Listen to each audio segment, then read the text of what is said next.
So, flushing toilets can be noisy and irritating, and it can really startle people with sound sensitivities and more, but it also can keep you up at night and so much more stuff and prevent flushing. So it's a bigger deal than what people think it is, and it can make people even go nervous to go to the bathroom and be in public, which I know some people. So here I have some ideas to reduce the noise of toilets. Now these are perfect, but maybe they help a little bit. One is to put more absorbent material for sound inside the toilet.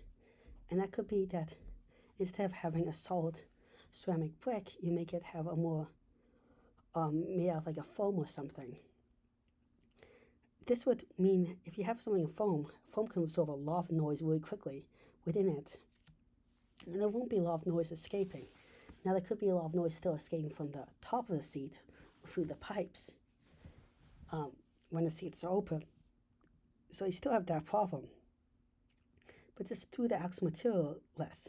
Now some of the vibrations when they absorb the energy through the foam, they'll also absorb some of the energy before it can get released out from bouncing back and forth in the toilet seat and everything.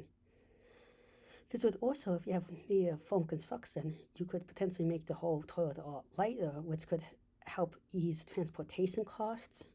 Not only transportation costs, it could save energy in other ways. For example, you have less transportation cost. Installation will be easier, so you need less strong people to install it, and more people can install it or fix it. If something's broken, it's more easy for you, which would help disabled people more. So yes. Another thing is you could have the lid made out of this stuff.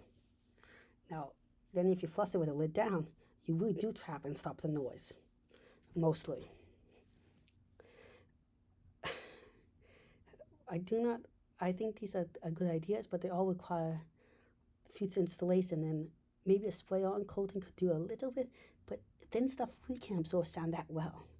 So that's why I don't like, and maybe you can spray on the outside of the foam, but there'll be a lot of gaps, and it'll kind of look weird. So it'll be a very case-by-case thing. I also don't think people change their manufacturing ways unless you push them with some legislative law. So you have that whole problem there. The other way to do it would be to flush it is to have less flushes, and that is the way of saving water. Such as if it's yellow, let it melt. If it's something else, do not let it melt. But that's letting this pee just sit there. You don't have to. But that's a case by house basis, and it does save water. But some people really do not like the smell and stuff. The fourth way, which is also unfortunately an engineering way around this whole problem, and I say unfortunately, it means numerous stuff, is maybe to have the water come down all around the toilet bowl instead of a focused thing. And therefore, there'll be less noise because each of the water hits less strongly the bowl. You can imagine, you can always see that if you disperse water from a tap over a bigger area, it makes less noise, there's less impact. Because the air is less mixed in, which a lot of air gets mixed in when it's forced to flush. And it's more of a quiet noise that is less strong in one place, and that it can absorb more easily by the materials and die down. None of these solutions are perfect, but I think they can all work well together. Well, thank you very much for listening. Please like and subscribe. It really helps the channel out. I'm trying to reach 1,000 subscribers in a year and 4,000 watts hours, which is really hard. But with your help, I think you can do it. Again, thank you very much. Goodbye.